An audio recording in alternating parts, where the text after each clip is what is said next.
Alina Hart's hands shook as she pulled the door shut behind her, praying the click of the latch would not wake the baby in her arms.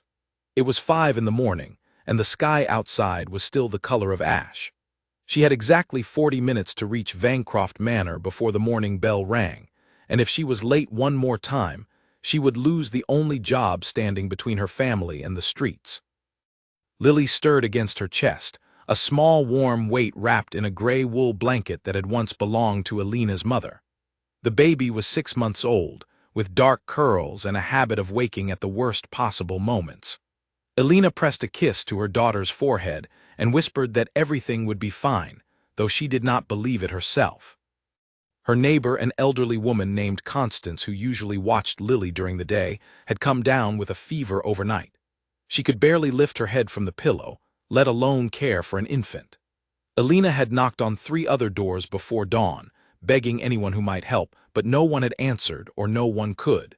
She was out of options, out of time, and out of money to pay for anyone else. She stood in the narrow street outside her rented room, the baby against her shoulder, and made a decision that terrified her more than anything had since her husband died. She would bring Lily to work. She would hide her somewhere in the enormous house, feed her quietly between chores, and pray that no one noticed. If she was caught, she would lose everything. If she did not go at all, she would lose everything just the same. There was no safe path left to walk, only a dangerous one and a certain one, and she chose the dangerous one because it at least gave her a chance. Vancroft Manor sat at the edge of town like a mountain of gray stone, its windows dark at this hour except for a single light burning on the second floor, in the study that belonged to the Duke. Alina had worked there for 8 months, ever since her husband's accident left her with a baby, a stack of unpaid bills, and no other trade to fall back on. She scrubbed floors, polished silver, and carried linens up and down 4 flights of stairs, and in all that time she had spoken to the Duke exactly twice, both times only to be told to move out of his way.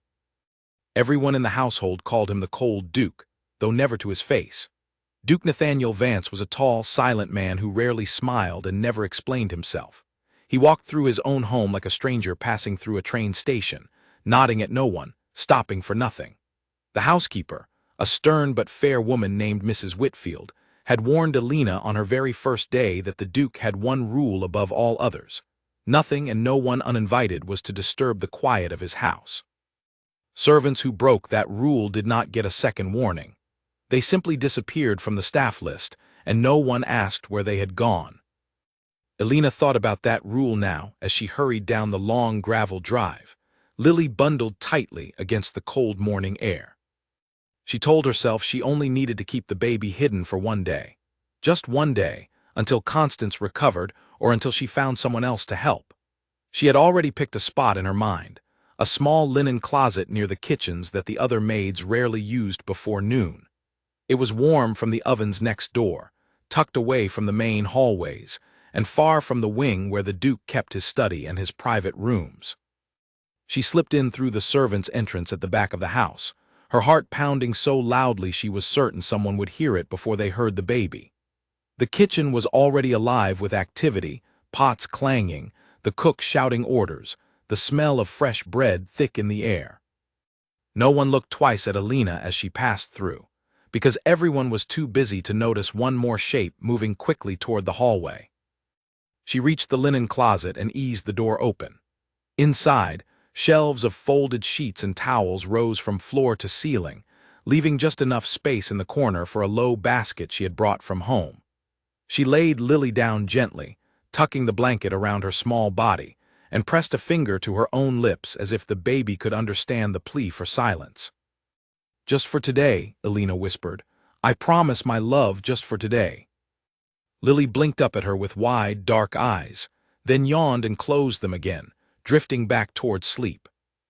Alina allowed herself one long breath of relief before stepping back into the hallway and pulling the door until only a small crack remained, enough for air, not enough to be noticed.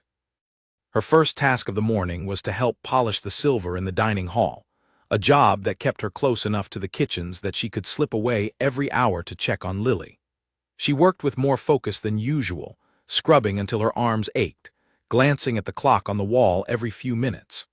The other maids chatted about the weather and the upcoming visit from a distant cousin of the Duke's, a man named Gerald Vance who was rumored to be interested in the family's fortune. Elena listened only halfway, her mind entirely on the small closet down the hall. At 7:30, she made her first excuse to leave the dining hall, claiming she needed more polishing cloths from the linen closet. She hurried down the corridor, her footsteps quick and light, and slipped inside to find Lily still sleeping soundly. She allowed herself a small smile, gathered an armful of cloths she did not actually need, and returned to her work before anyone could question why she had taken so long. The morning passed in this careful rhythm, chores and quick visits, polishing and prayer. By 9 o'clock, Elena had checked on Lily 4 times, and each time the baby had been peaceful, curled up in her basket like nothing in the world could touch her. Elena began to believe, foolishly perhaps, that she might actually succeed. She might get through the entire day, without anyone ever knowing her daughter had been in the house at all. She was wrong, and she would learn just how wrong within the hour. At 9:30, Mrs. Whitfield called every maid to the main hall for an unexpected announcement. The Duke's cousin, Gerald Vance, had written ahead to say his arrival would come a full week earlier than planned, which meant the entire staff needed to prepare guest rooms, polish silver in the East Wing, and air out rooms that had been closed for months. Elena's stomach dropped as she listened. More work meant less time to check on Lily. More activity in the house meant more eyes, more ears, more chances for a hidden baby to be discovered. She was assigned to the East Wing, far from the kitchens and the linen closet, tasked with dusting shelves and beating rugs in rooms that had not been used in years. It was exactly the kind of work that could not be rushed, and exactly the kind of work that would keep her away from Lily for hours at a time. Elena tried to think of an excuse to switch assignments, but nothing came to mind that would not draw suspicion, so she swallowed her fear and went where she was told, promising herself she would find a way back to the closet as soon as she could. The East Wing was a maze of long hallways and shut doors, quieter than the rest of the house, lined with portraits of Vance ancestors whose painted eyes seemed to follow her as she walked. She worked as quickly as her hands allowed, snapping dust from curtains, wiping down window frames, all the while listening for any sound that might carry from the direction of the kitchens. She heard nothing but the ordinary creaks of an old house settling in the morning sun.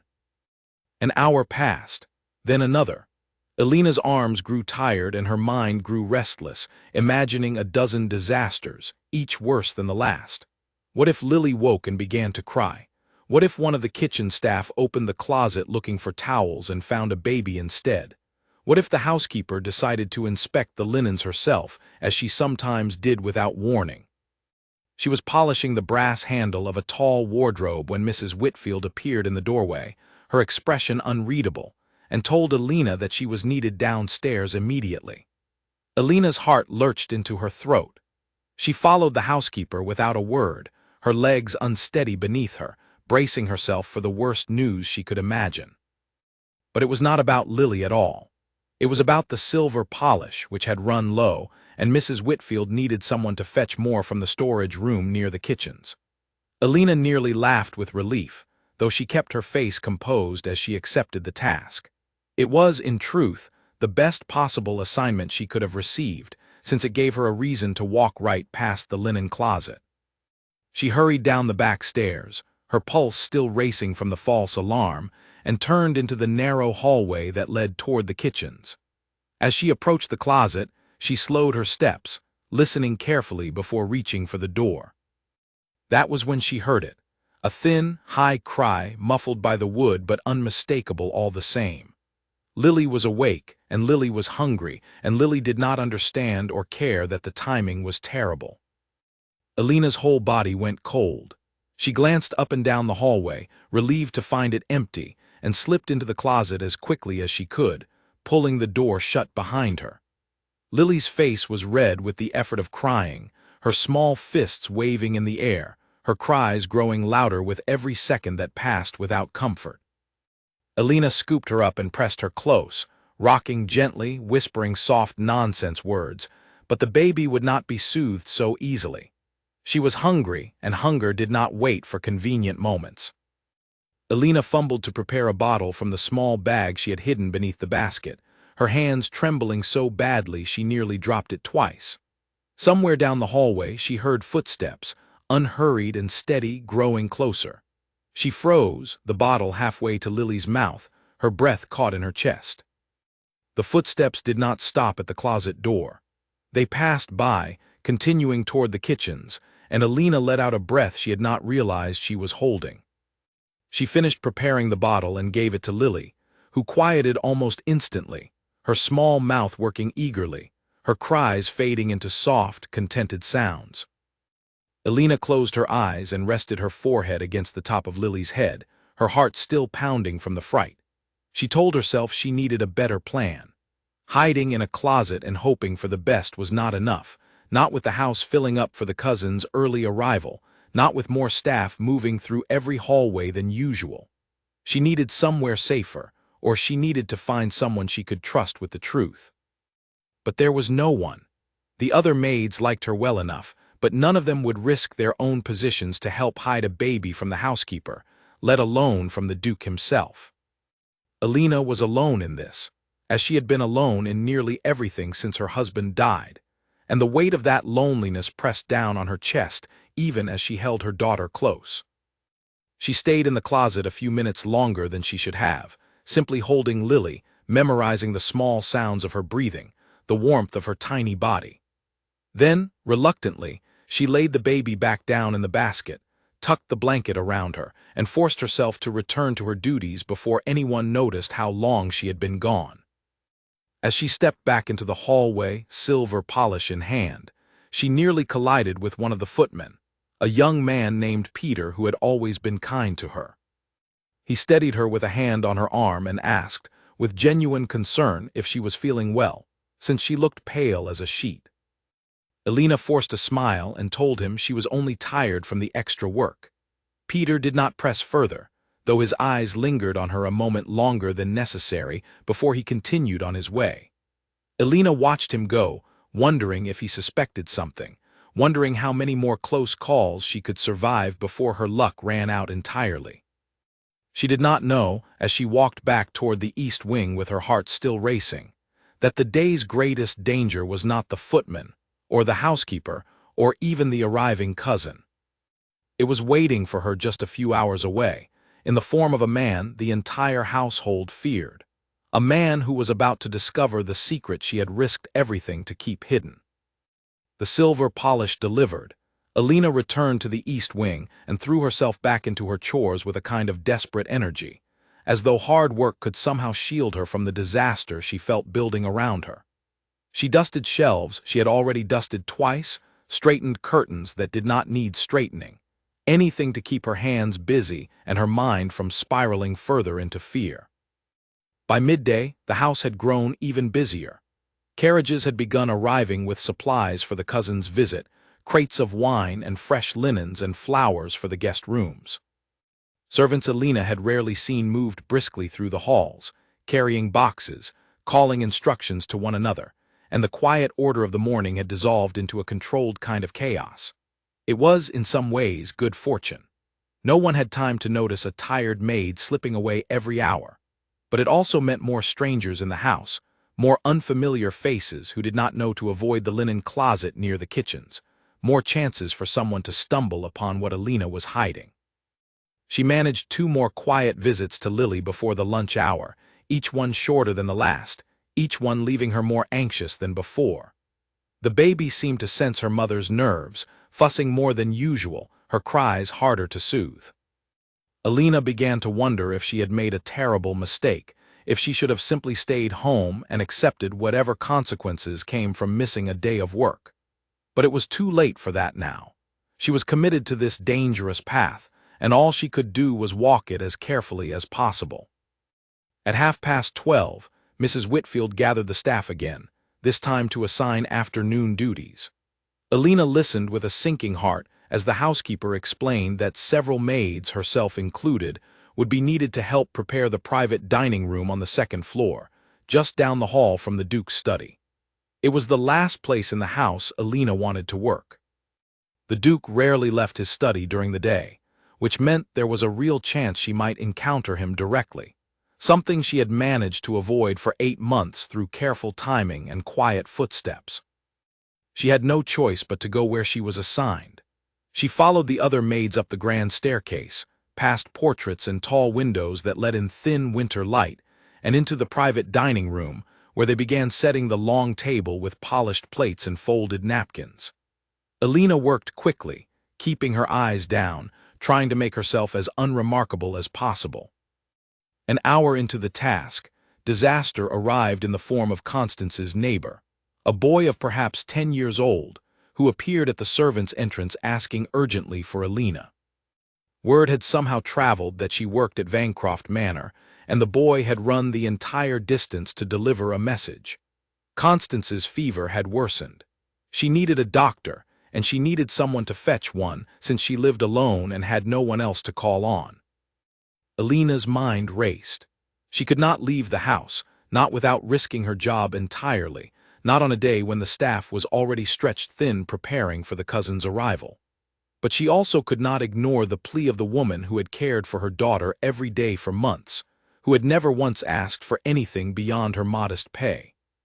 She gave the boy a few coins from her apron pocket, all she had on her, and asked him to find the doctor on Miller Street, promising she would repay Constance for the visit as soon as she was able. The boy nodded and ran off, and Alina was left standing in the servants' entrance, her heart heavy with worry for a woman who had shown her nothing but kindness. She returned to the dining room with unsteady hands, folding napkins that did not need folding, her mind now split 3 ways between Lily hidden in the closet, Constance suffering with fever, and the endless list of chores still waiting to be finished. It was, she thought, too much for any one person to carry, and yet she had no choice but to carry it anyway. The afternoon wore on. Alina checked on Lily whenever she could steal a moment, though the visits grew shorter and more rushed as the day's demands piled higher. By 3 o'clock, the baby had grown fussy and restless, no longer content to sleep quietly in her basket. She wanted to be held, to be walked, to be sung to, and Alina had less and less time to give her any of those things. It was during one of these hurried visits, just after 3, that everything began to unravel. Alina had slipped into the closet to feed Lily, who had been crying on and off for the better part of an hour despite her best efforts to soothe her between chores. She lifted the baby from the basket, already exhausted, already running behind on her assigned tasks, and began preparing a bottle with hands that trembled from fatigue as much as fear. Outside the closet, unknown to Alina, the household had entered a moment of unusual disruption. The Duke, who almost never left his study before evening, had come downstairs to inspect the preparations for his cousin's arrival, a task he normally left entirely to Mrs. Whitfield. His presence sent a ripple of nervous energy through the staff, servants straightening their aprons and quickening their steps as word spread that the master of the house was walking the halls himself. Alina, tucked away in the closet with Lily finally beginning to settle against the bottle, had no idea that the Duke was anywhere near. She hummed softly, a tune her own mother had once sung to her, and allowed herself a rare moment of calm in the middle of an otherwise unbearable day. That calm shattered the instant she heard voices just outside the door. Mrs. Whitfield's voice, brisk and formal, explaining something about the guest rooms, and beneath it, a second voice, deeper and quieter, asking a short question that Alina could not quite make out. Her whole body went rigid. She recognized that second voice immediately, though she had heard it directly only twice before. It was the Duke. The footsteps paused directly outside the closet door. Alina held perfectly still, Lily cradled against her chest, the bottle forgotten in her other hand. She prayed silently, desperately, that the pause was simply Mrs. Whitfield checking a nearby room, that the two of them would move on without ever glancing toward the closet at all. For a long, agonizing moment, it seemed as though her prayer might be answered. The voices continued their conversation, discussing linens and table settings, and the footsteps began to move again, farther down the hall. Then Lily, perhaps startled by the tension she could sense in her mother's arms, or simply because babies rarely cooperate with the plans made around them, let out a sudden, sharp cry. It was not a soft sound. It was loud, piercing, unmistakably the cry of an infant, and it carried easily through the thin wood of the closet door into the hallway beyond. Alina felt her stomach drop as though the floor had opened beneath her. She tried desperately to quiet Lily, pressing the bottle back to her lips, rocking her gently, whispering frantic reassurances, but the damage was already done. The sound had been heard, and there was no taking it back. The footsteps outside stopped completely. There was a beat of silence, heavy and terrible, and then Mrs. Whitfield's voice, sharp with confusion, asking what on earth that sound could have been. Alina heard the housekeeper's footsteps approaching the closet door, and beside them, slower but just as certain, the footsteps of the Duke himself. She had only seconds to decide what to do, and there was truly nothing she could do at all. There was no window to escape through, no back exit, no clever excuse that could explain away the unmistakable cry of a baby coming from a linen closet. She could only stand there, frozen, Lily now quiet again in her arms as though sensing the danger had already passed the point of no return, and wait for the door to open. It opened a moment later, pulled by Mrs. Whitfield's firm hand, and the housekeeper's face went through a rapid series of expressions, confusion giving way to shock, and then to something like horror as she took in the sight before her. Alina Hart, one of her most reliable maids, standing among the folded linens with an infant cradled against her chest. "Alina," Mrs. Whitfield said, her voice barely above a whisper, "what is the meaning of this?" Alina opened her mouth to answer, though no words came. There was nothing she could say that would make this moment less damning, no explanation that would erase the fact that she had broken the single most important rule of the household, on a day when the master of the house himself was walking the halls. Behind Mrs. Whitfield, a figure stepped into view, tall and broad-shouldered, dressed in a dark coat that seemed to absorb what little light filled the narrow hallway. Duke Nathaniel Vance stood in the doorway of the linen closet, his sharp gray eyes moving from Alina's terrified face to the small bundle in her arms, and for a long, unbearable moment, he said absolutely nothing at all. Alina had imagined this moment, or moments like it, more than once since making the decision to bring Lily to work. She had imagined shouting, imagined immediate dismissal, imagined being marched to the door and told never to return. What she had not imagined was the strange, still silence that filled the hallway now, the Duke's expression unreadable as he studied the baby in her arms with an intensity that seemed to reach far beyond simple anger. "Your Grace," Mrs. Whitfield began, clearly intending to apologize on Alina's behalf, to promise swift punishment, to smooth over the disaster before it could grow any worse. But the Duke raised a single hand, and the housekeeper fell silent immediately, her mouth closing around whatever words she had been about to speak. The Duke's gaze remained fixed on Lily, who blinked up at him with wide, curious eyes, entirely unaware of the storm her small cry had just unleashed. Something flickered across his face, there, and gone so quickly that Alina almost believed she had imagined it, a shadow of pain so deep it seemed to come from somewhere far older than this single moment in a linen closet. "How old," the Duke asked quietly, his voice rougher than Alina had expected, "is the child?" The question caught her entirely off guard. She had braced herself for accusations, for orders to pack her things and leave, not for a simple, almost gentle inquiry about her daughter's age. It took her a moment to find her voice, and when she did, it came out barely above a whisper. 6 months, Your Grace," she managed. "Her name is Lily." The Duke said nothing further for a long moment, his eyes still fixed on the baby, his jaw tight with some emotion Alina could not name. Mrs. Whitfield glanced between the two of them, clearly as confused by the Duke's reaction as Alina herself. Servants simply did not speak to the master of the house this way, and the master of the house certainly did not ask gentle questions about babies discovered hidden in his linen closets. Finally, the Duke stepped back from the doorway, putting a small distance between himself and the small family he had just discovered. His expression closed off again, returning to the cold, unreadable mask the entire household had come to expect from him, though something in his eyes still seemed unsettled, as though the door he had just closed had not shut quite as firmly as it usually did. Mrs. Whitfield, he said, his voice returning to its usual clipped formality, see that the maid finishes her duties for the day. We will discuss this matter later.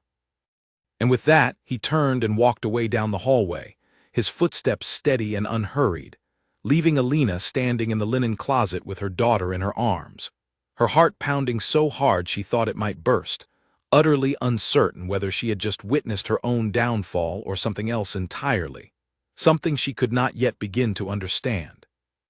Alina did not remember walking back to the linen closet's basket, or setting Lily down, or gathering herself enough to finish the day's duties as Mrs. Whitfield had instructed. The hours that followed passed in a blur of motion without memory, her hands performing the tasks they had performed 1,000 times before while her mind remained trapped in that narrow hallway, replaying the moment the Duke's eyes had fixed on her daughter with an expression she still could not fully explain. By the time the dinner bell rang and the staff gathered for their own hurried meal in the servants' hall, word of what had happened had already spread through the entire household. Alina could feel the weight of every glance sent her way, some sympathetic, some curious, a few openly disapproving. No one asked her directly what had occurred, though the whispers followed her from the corridor to the long wooden table where the staff took their meals. "You brought a baby into this house," said one of the older maids, a woman named Harriet who had worked at Vancroft Manor for over a decade, her voice pitched low but not quite low enough. "Into his house. Do you have any idea what you have done?" Alina said nothing, staring down at the bowl of soup in front of her, her appetite entirely gone. She knew exactly what she had done. She had broken the one rule everyone had warned her never to break, and she had done it in front of the very man who enforced that rule without mercy or exception. Whatever mysterious pause had occurred in the hallway, whatever strange gentleness had crossed the Duke's face for that brief moment, she told herself it meant nothing. Men like the Duke did not forgive broken rules simply because a baby happened to look up at them with wide eyes. "He said he would discuss it with her later," Mrs. Whitfield said from the head of the table, her tone even but her eyes sharp as she studied Alina across the room. "Which means nothing has been decided yet. Alina, you will finish your work as usual, and you will wait to hear what His Grace decides. There is nothing more to say about it tonight." The rest of the meal passed in uncomfortable silence, broken only by the clink of spoons against bowls and the occasional murmur between servants too nervous to speak louder. Alina forced down a few mouthfuls of soup, though every bite felt like swallowing stones, and excused herself as soon as she reasonably could, hurrying back to check on Lily one final time before the household settled for the evening. She found her daughter finally, mercifully asleep, worn out from a long day of hidden crying and hushed comforting. Alina sat beside the basket for a long while, simply watching the small chest rise and fall with each breath, trying to steady her own racing thoughts. If the Duke dismissed her tomorrow, she did not know what she would do.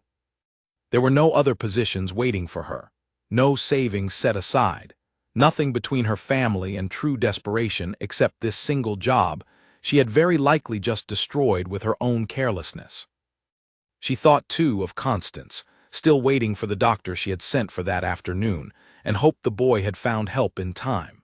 She had heard nothing more since the message arrived, and the uncertainty added another layer of worry to an already unbearable day.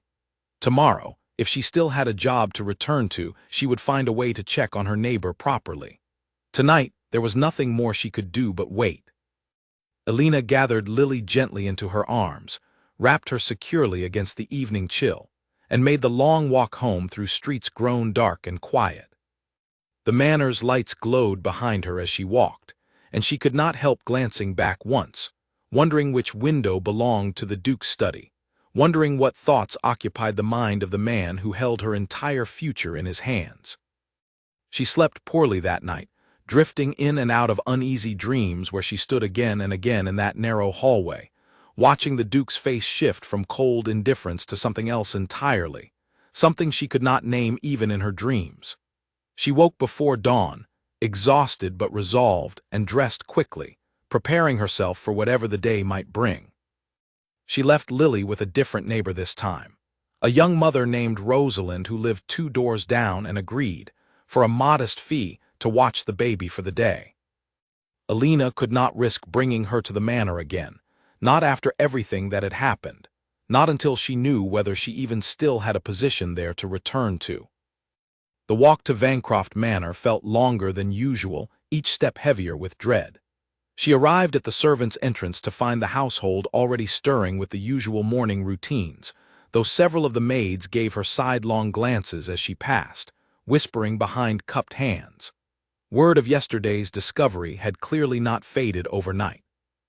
Mrs. Whitfield found her within the first quarter hour, her expression grave as she pulled Alina aside into a small alcove away from curious ears. "His Grace has asked to see you," the housekeeper said quietly, "in his study."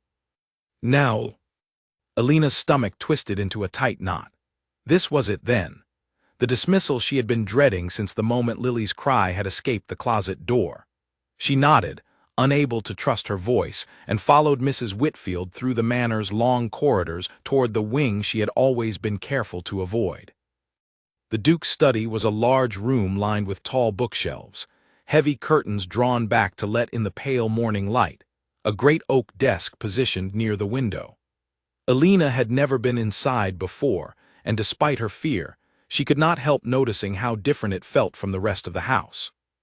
Where the public rooms of Vancroft Manor were grand and formal, filled with portraits and polished silver meant to impress visitors, the study felt lived in, slightly worn at the edges, as though it were the one place in the entire manor where the Duke allowed himself to simply exist without performance.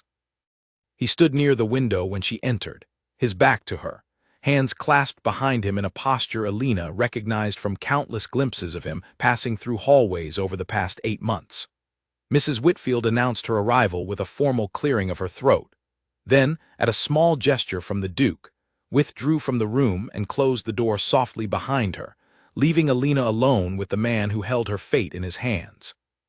For a long moment, the Duke said nothing, and Alina stood near the door, her hands folded tightly in front of her apron, waiting for whatever verdict he had decided to deliver.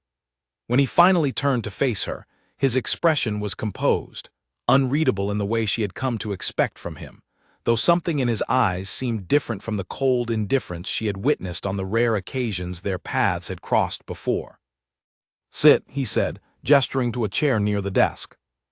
It was not what Alina had expected. Servants did not sit in the presence of their employers, certainly not servants about to be dismissed for breaking the household's most important rule.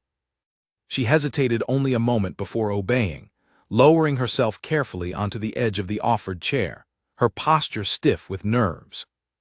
The Duke remained standing, studying her with an intensity that made her want to look away, though she forced herself to meet his gaze, some instinct telling her that whatever happened next, she owed him at least the honesty of looking him in the eye. "Explain to me," he said finally, "why you brought a child into this house, knowing the rules of my household forbid it." Alina took a steadying breath and told him everything, the words spilling out faster than she intended once she began. She explained about Constance's sudden fever, about the 3 other doors she had knocked on before dawn with no answer, about having no other family in the city, no money to spare for emergency arrangements, no path forward except the impossible choice between missing work she desperately needed or hiding her daughter in the only place she could think of. She told him about the linen closet, chosen specifically because it was quiet and warm and far from his study, about her careful plan to check on Lily only during brief moments between chores, about how close she had come to succeeding before fate, in the form of the Duke's own unusual walk through the halls, had brought everything crashing down. She did not ask for forgiveness or plead for her position, though both thoughts screamed through her mind the entire time she spoke. She simply told him the truth, as plainly and completely as she could, because it seemed the only thing left within her power to offer. When she finished, silence stretched between them, longer this time, heavier. The Duke walked slowly back to the window, looking out over the grounds below, his hands once again clasped behind his back. "You have no family in the city," he said finally, not quite a question. "No, Your Grace. My husband passed 18 months ago. It has been Lily and myself since then." Another silence, shorter this time. And the neighbor who normally cares for her, she is unwell.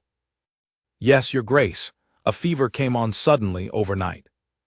I sent word for a doctor yesterday afternoon, though I have not yet learned how she fares.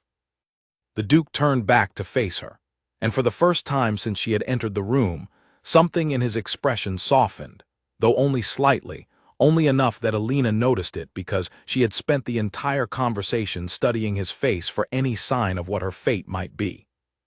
"I have decided," he said, "not to dismiss you." The words landed so unexpectedly that Alina nearly failed to understand them at first. She had prepared herself so thoroughly for the opposite outcome that relief did not come immediately, only confusion, and beneath it, a cautious flicker of hope she almost did not dare to feel.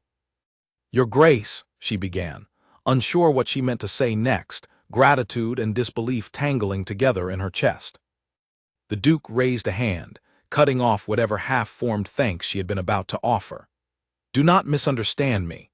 What you did was a clear violation of household rules, and under ordinary circumstances, it would result in immediate dismissal without exception.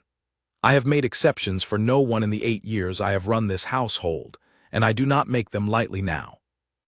Alina waited, her hands twisted together in her lap, uncertain what explanation might follow such a statement. "You will not bring the child into the house again," the Duke continued, his voice returning to its usual formal distance. "That rule stands, and it will not bend a second time. But Mrs. Whitfield tells me you have performed your duties well these past 8 months, and I have no wish to punish a woman for circumstances beyond her control, provided such circumstances do not repeat themselves." "They will not, Your Grace, I promise you that. I will find another arrangement, whatever it costs me." The Duke studied her for a long moment, and Alina had the strange sensation that he was seeing something in her that had little to do with the conversation currently passing between them, something drawn from a memory far older and more painful than a maid's desperate mourning. She did not understand it, not yet, but she filed the observation away nonetheless, sensing that the cold, silent Duke of Vancroft manner carried burdens no one in the household ever spoke of. "You may return to your duties," he said finally, his tone closing the conversation as firmly as a door swinging shut. "Mrs. Whitfield will explain the day's assignments." Alina rose from the chair, her legs still unsteady with the aftershock of relief, and offered a small, grateful bow before turning toward the door. She had nearly reached it when the Duke's voice stopped her once more. "The child," he said, "Lily, she is well, healthy." Alina turned back, surprised again by the question, by the note of something almost gentle threading through his usually flat tone. "Yes, Your Grace, she is healthy and happy as far as any mother could hope." The Duke nodded once, a small, almost imperceptible motion, and turned back toward his window without another word. Alina let herself out of the study, her heart still racing, though now from confusion rather than fear. She had walked into that room certain she would walk out unemployed, and instead she walked out with her position intact, and a question lodged firmly in her mind that she suspected would not leave her any time soon. What was it about her daughter that had made the cold Duke of Vancroft Manor pause, even for a moment, in the middle of enforcing the very rule he claimed never to bend? She did not know the answer yet, though something told her the household's whispered rumors about the Duke's silent, closed-off nature might hold more truth, and more sorrow, than anyone had ever told her outright. News that Alina had kept her position spread through the household almost as quickly as news of her discovery had the day before, and the reaction among the staff was one of genuine astonishment. Mrs. Whitfield, who had served the Vance family for over 15 years, admitted quietly to Alina that she could not recall a single instance in all that time when the Duke had shown such leniency toward a broken rule, let alone toward a servant caught in direct violation of his strictest household policy. "He is not a cruel man," the housekeeper said as they walked together toward the linen stores that afternoon, her voice pitched low though there was no one nearby to overhear. "Whatever the staff whispers about him, and I know they whisper plenty, he has never once raised his voice to any of us in anger. But he keeps himself apart. He always has, for as long as I have worked here. Whatever happened yesterday in that hallway, it touched something in him he does not often let anyone see. Alina wanted to ask what Mrs. Whitfield meant, wanted to press further into the mystery that had been building in her mind since the moment the Duke's expression had shifted at the sight of Lily. But something in the housekeeper's careful tone told her the subject was not one to be pursued too directly. She let the question go, at least for the moment, and focused instead on finding a solution to the problem that had started this entire chain of events in the first place. She visited Constance that evening after her shift ended, relieved to find her neighbor's fever had broken sometime in the afternoon, thanks to the doctor the boy had successfully fetched. Constance was pale and weak but recovering, and she apologized repeatedly for the trouble her illness had caused, though Alina assured her again and again that no apology was necessary. Still, the older woman's recovery was likely to take several more days, which meant Alina needed another arrangement for Lily, at least temporarily, and she spent that night working through every possibility she could think of, however imperfect. In the end, Rosalind, the young mother 2 doors down who had watched Lily for the single day already, agreed to continue caring for her through the week, provided Alina could manage the modest fee. It was a strain on an already tight budget, but it was infinitely better than the alternative, and Alina thanked her with genuine relief before returning home to prepare for another early morning. Over the following days, life at Vancroft Manor settled into something resembling its usual rhythm, though Alina noticed subtle changes she could not quite explain.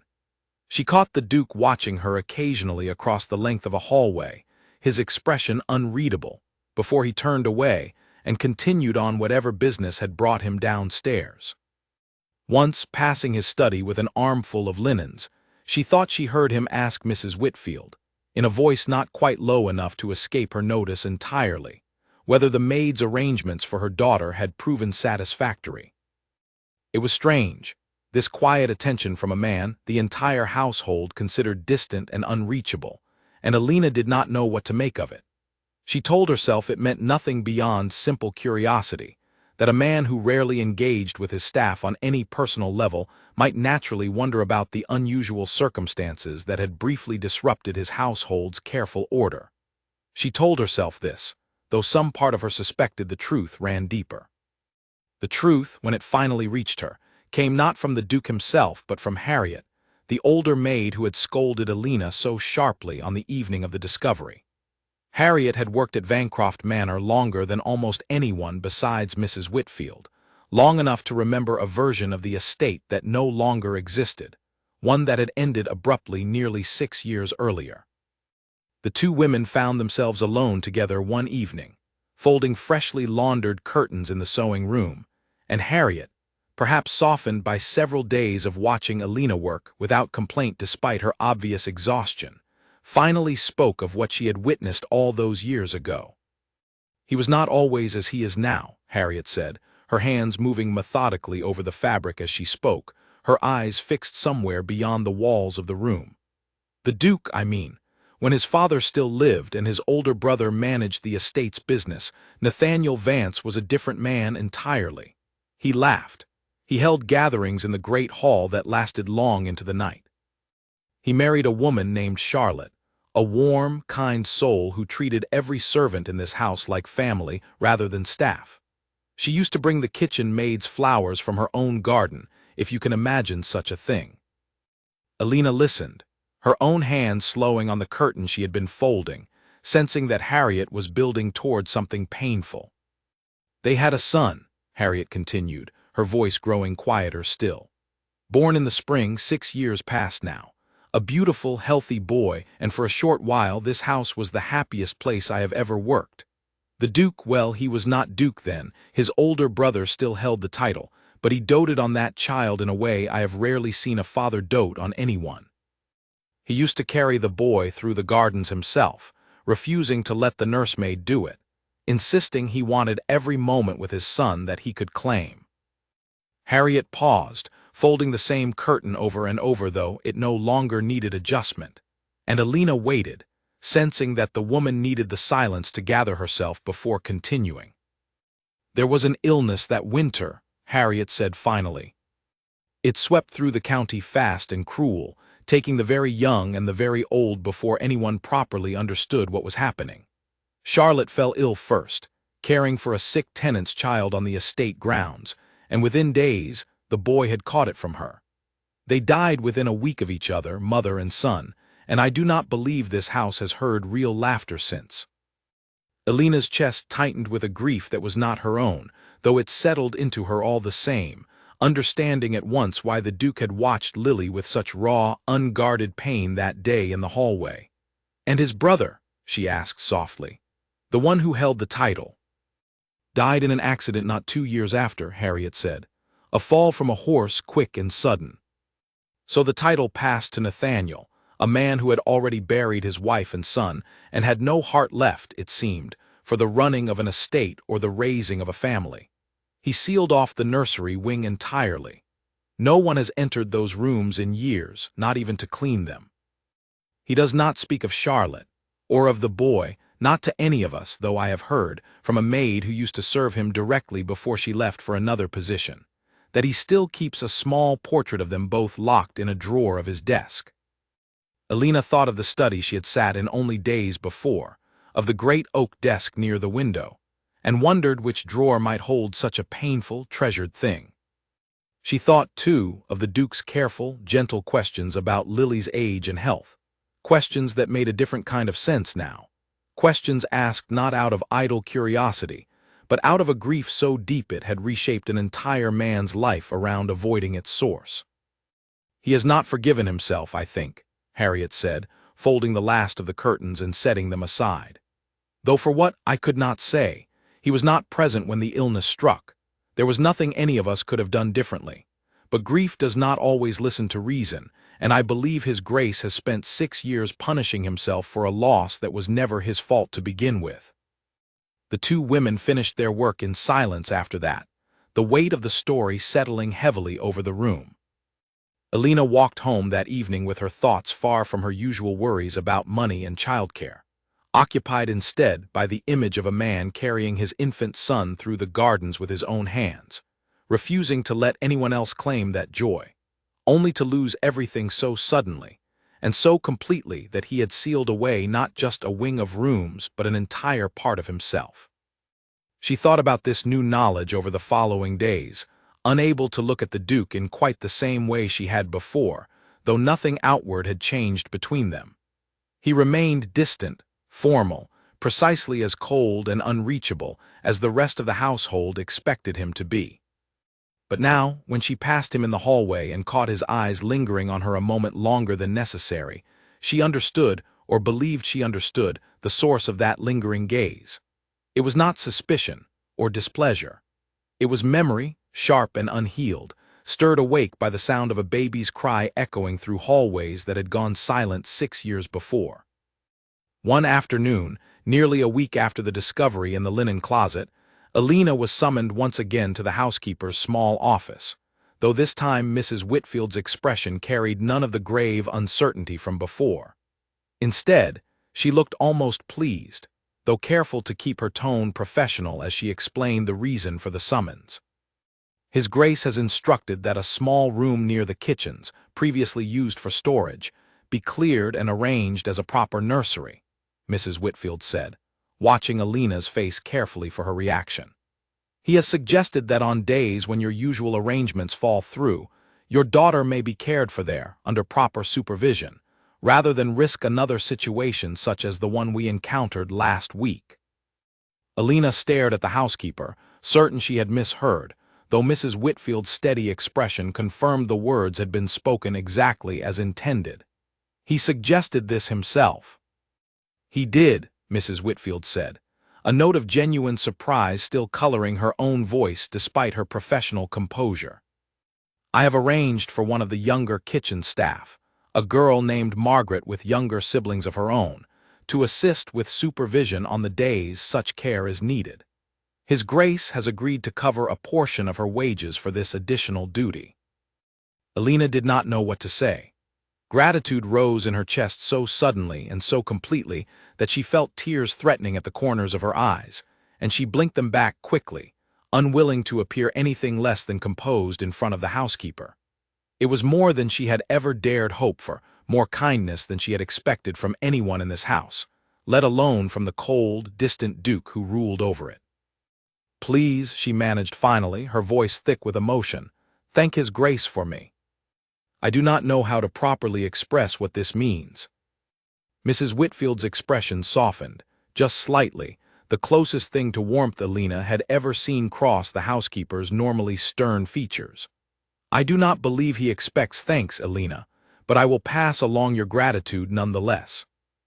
As Alina left the housekeeper's office, her mind spinning with disbelief and relief in equal measure, she could not help wondering what had truly moved the Duke to offer such an unexpected kindness. Was it simple practicality, a wish to avoid future disruptions to his household's careful order? Or was it something else entirely, something rooted in the story Harriet had shared, in the memory of a small boy carried through gardens by a father who had lost him far too soon?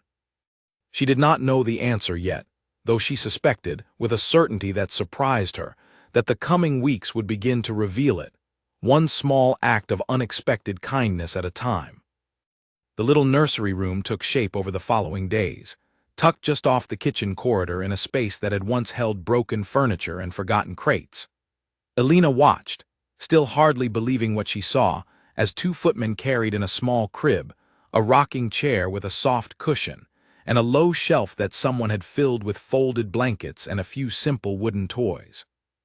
She never learned exactly who had chosen the toys, though she suspected, from the careful, deliberate way they had been arranged, that it had not been left entirely to chance.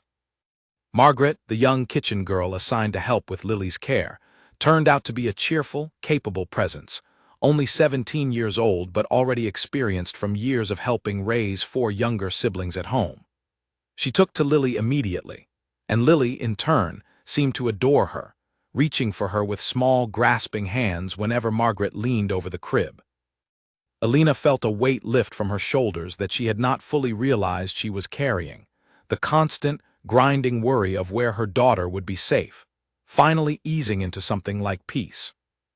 She still checked on Lily during her breaks, of course, unable to fully release the habit of worry that had shaped every working day since her daughter's birth. But now those visits were calm rather than frantic, unhurried rather than secretive, and Alina found herself lingering a little longer each time, simply enjoying the sight of her daughter safe and content in a warm, proper room rather than hidden away among stacks of linen. It was during one such visit, nearly 2 weeks after the discovery that had upended her entire routine, that Alina first encountered the Duke in a setting that felt entirely different from anything before.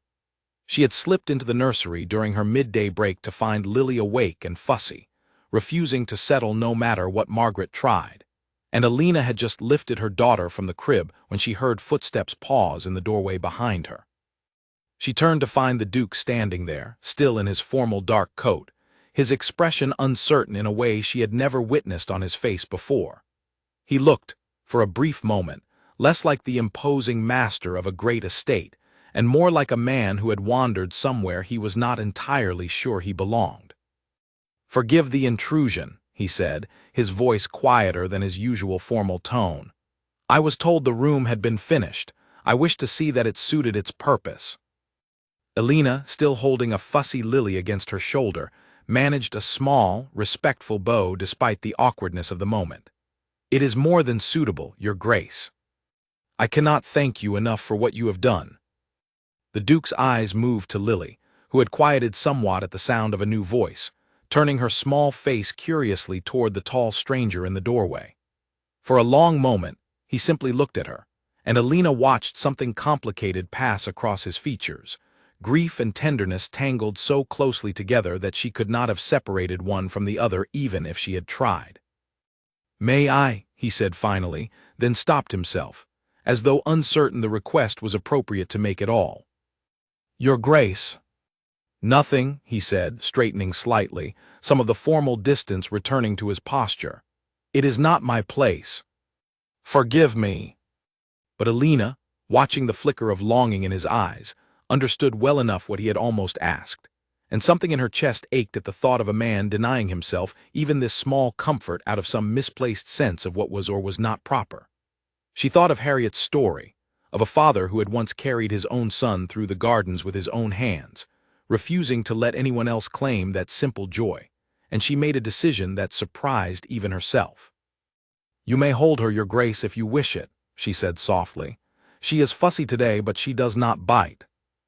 A ghost of something almost like amusement crossed the Duke's face, so brief and unfamiliar that Alina nearly missed it entirely.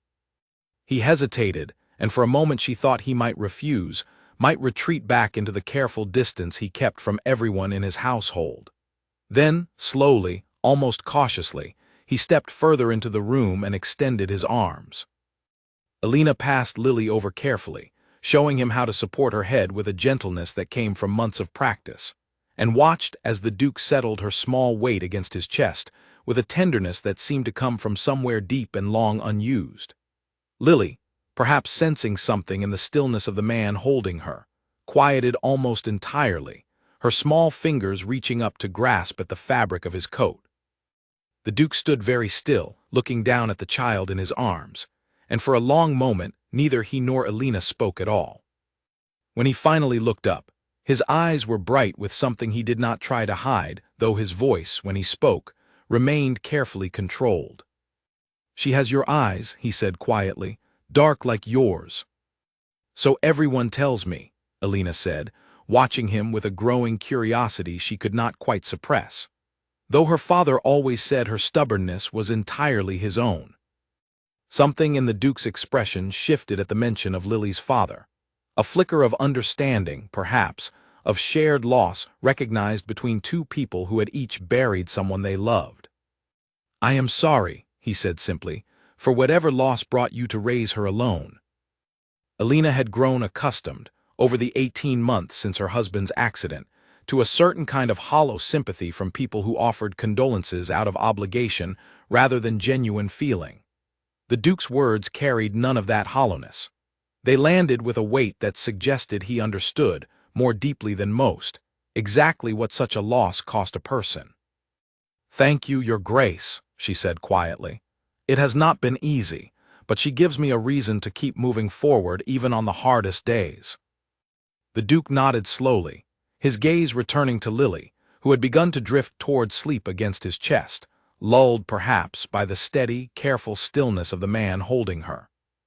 "Children have a way of doing that," he said, so quietly that Alina almost did not catch the words at all. "Giving us reasons to keep moving, even when we believe we have none left." He held her only a few minutes longer before gently passing her back to Alina, his movements careful and reluctant, as though setting down a weight he had not realized he needed until it was placed in his arms. He straightened his coat, cleared his throat, and the formal distance settled back over him like a familiar cloak. "I am glad the room suits its purpose," he said, his voice returning to its usual clipped formality. "You should return to your duties. I have taken enough of your break already." Alina bowed again as he turned to leave, watching him go with a strange, unsettled feeling in her chest that she did not fully understand. The man who had just walked out of that nursery bore little resemblance to the cold, distant Duke the household whispered about in careful, wary tones. She wondered how many people in this house had ever seen the version of him she had just glimpsed, and suspected, from the rarity of the moment, that the answer was very few indeed. That encounter marked a subtle turning point, though Alina could not have named the exact shift even if asked. In the days that followed, the Duke began finding small, quiet reasons to pass through the kitchen corridor near midday, always with some plausible excuse, checking supply inventories, speaking briefly with the cook about the week's menus. Though everyone on staff quickly noticed the timing rarely varied and always coincided with the hour Lily was most likely to be awake and visible through the nursery's open door. He never lingered long, and he never again asked to hold her directly, seeming content instead with brief glimpses, a nod in Alina's direction, occasionally a few quiet words exchanged in passing. But the change was undeniable, noticed and whispered about among the staff with a mixture of astonishment and cautious hope. Mrs. Whitfield, who had served in the household through the darkest years following Charlotte and the boys' deaths, remarked to Alina one evening that she had not seen the Duke's shoulders carry themselves quite so lightly and longer than she could easily remember. Beyond these small, quiet moments, the kindnesses continued to accumulate in ways that left Alina increasingly uncertain how to respond. A warm meal appeared at her workstation one particularly long afternoon. Sent down, the cook explained with a knowing smile, at His Grace's specific instruction after he had noticed how little time she seemed to have for proper meals between her chores and her visits to the nursery. Her wages, without any explanation offered, increased modestly at the end of that month, more than could be accounted for by any raise typically given to household staff. When a sudden cold snap swept through the city, a small stack of warm blankets appeared in the nursery, along with a note in careful, precise handwriting instructing that the fire in that particular room be kept burning through even the coldest nights. Alina did not know how to interpret these gestures, whether they sprang from simple guilt over the strictness of a rule that had nearly cost her everything, or from something else entirely, something she hardly dared to name even in the privacy of her own thoughts. She found herself, against her better judgment, watching for the Duke during her midday breaks with an anticipation she could not quite explain away as simple gratitude. Their conversations, brief as they remained, began to deepen in small increments. He asked, one afternoon, about her husband, and Alina found herself telling him more than she had told anyone in months, about the accident at the mill where her husband had worked, about the sudden, senseless nature of the loss, about the 18 months since spent scraping together enough to survive while raising a daughter who would never know her father except through the stories Alina told her. In turn, though far more rarely and with far more visible difficulty, the Duke began to speak, in careful, halting fragments, of Charlotte, of the boy whose name Alina had not yet heard spoken aloud by anyone in the household. He mentioned, once, a garden path lined with roses that Charlotte had planted herself, a path he admitted he had not walked in 6 years, though he could not bring himself to have it torn out and replaced with something less painful to look at. He mentioned, another time, the sound of small feet running through the great hall, a sound the house had not heard since a winter illness had taken both mother and son within days of each other. Alina listened to these fragments with a growing tenderness she had not expected to feel toward a man the entire household still, out of long habit, called the cold Duke behind his back. She began to understand that the coldness was not the absence of feeling but its opposite, a wall built so thick and so carefully around a wound too deep to touch that the man behind it had nearly forgotten, over 6 long years, what it felt like to let anyone close enough to see him bleed. She did not know where this growing closeness between them might lead, and some cautious, practical part of her mind warned that the distance between a maid and a duke remained as vast and unbridgeable as it had always been, regardless of any small kindnesses exchanged in quiet nursery corridors. But another part of her, a part she had thought long buried beneath grief and exhaustion and the endless grind of survival, found herself hoping, quietly and without quite admitting it even to herself, that something real and lasting might be growing between them after all. She had no way of knowing, as the weeks passed and the fragile bond between them deepened, that forces beyond her control were already beginning to gather, forces that would soon threaten everything she had begun, cautiously and against all reasonable expectation, to hope for. Gerald Vance arrived at the manor on a gray afternoon nearly a month after the discovery in the linen closet, his carriage rolling up the long gravel drive with an air of practiced grandeur that immediately set the staff on edge. Alina, watching from an upstairs window while airing out linens, felt an instinctive wariness settle over her the moment she caught her first glimpse of him stepping down from the carriage, straightening his coat with a self-satisfied air that suggested a man very pleased with his own importance. He was a distant cousin of the Duke's, close enough in blood to have a legitimate claim on certain family connections, distant enough that his visits over the years had been infrequent, and according to the older staff, never particularly welcome. Harriet, watching alongside Alina from the same window, made a small sound of disapproval deep in her throat. "That one," she said, "has been circling this estate like a vulture since the old Duke passed. He fancies himself next in line, should anything happen to his grace, seeing as there is no direct heir to inherit.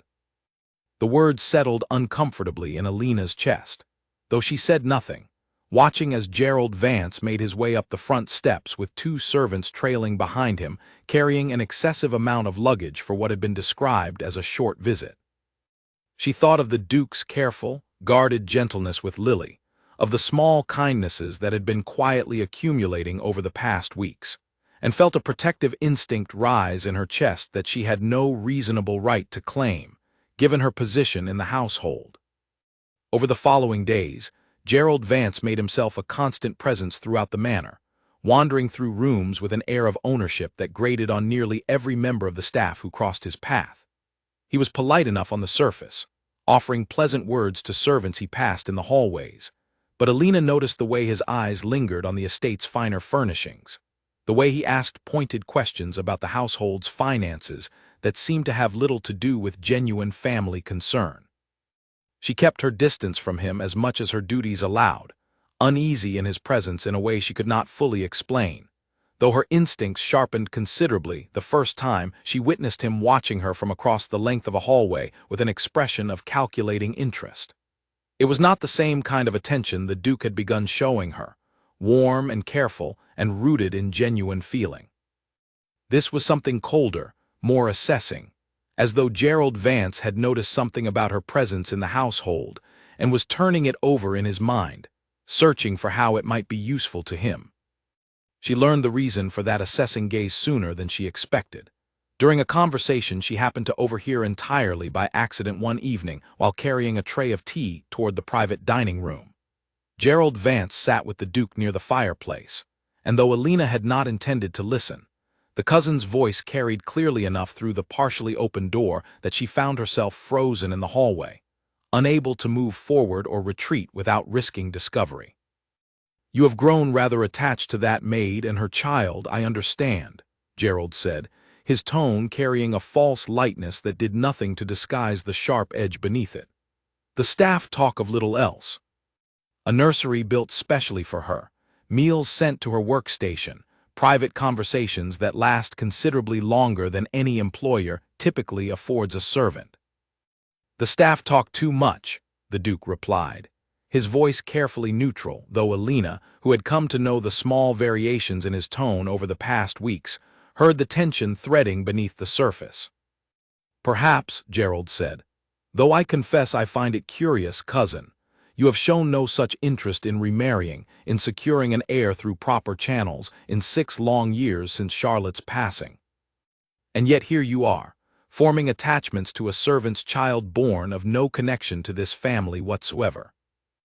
"Lily's parentage is not your concern," the Duke said, and this time Alina heard something sharper enter his voice, a warning barely restrained. "No, perhaps not," Gerald agreed, though his tone suggested he considered the matter very much his concern indeed. "But the estate's future is my concern, cousin, as it would fall to me should anything happen to you without a proper heir in place. I would hate to see you make decisions, out of grief or loneliness, that might complicate matters unnecessarily. A maid's child cannot inherit, whatever attachment you might form to her. The law simply does not allow it, whatever sentiment you might wish otherwise." Alina's hands trembled around the tea tray she carried, the china rattling softly against itself as she fought to keep her breathing quiet, her presence undetected. She had not considered, in the weeks of small kindnesses and growing warmth between herself and the Duke, the larger implications that others in his world might draw from such attention, the way his cousin had clearly already begun calculating threats to his own potential inheritance from a bond that had, until this moment, felt entirely private and personal. "I have made no decisions regarding my estate that concern you," the Duke said, his voice cold now in a way Alina had not heard directed at anyone since the earliest days of her employment. "You would do well to remember your place in this house, cousin, as a guest and nothing more." A tense silence followed, and Alina took the opportunity to retreat quietly down the hallway before either man could discover she had overheard their conversation, her mind racing with the implications of what she had just learned.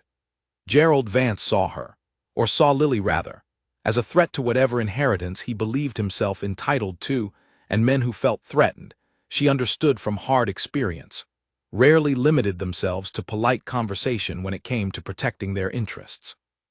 She said nothing to the Duke about what she had overheard, uncertain how to raise the subject without revealing that she had been eavesdropping, and unwilling to add further complication to a situation already delicate enough.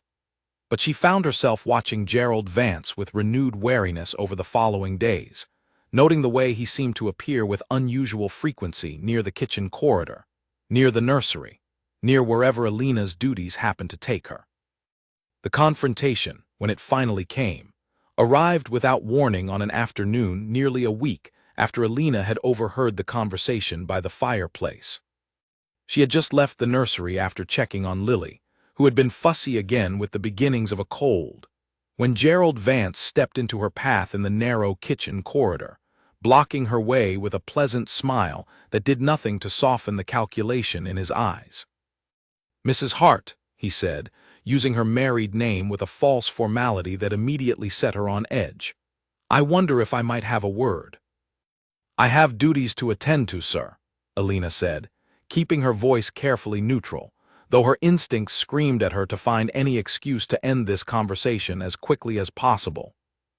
"Only a moment of your time," Gerald said, his tone remaining light and pleasant even as he made no move to actually clear her path. "I understand you have found yourself quite favored by my cousin these past weeks. A nursery built specially for your daughter, extra wages, private conversations by the fireplace. Quite the arrangement for a household maid."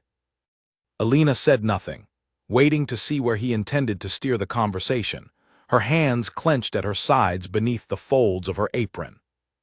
"I wonder," Gerald continued, "whether you have considered what such attention might mean should it continue to grow.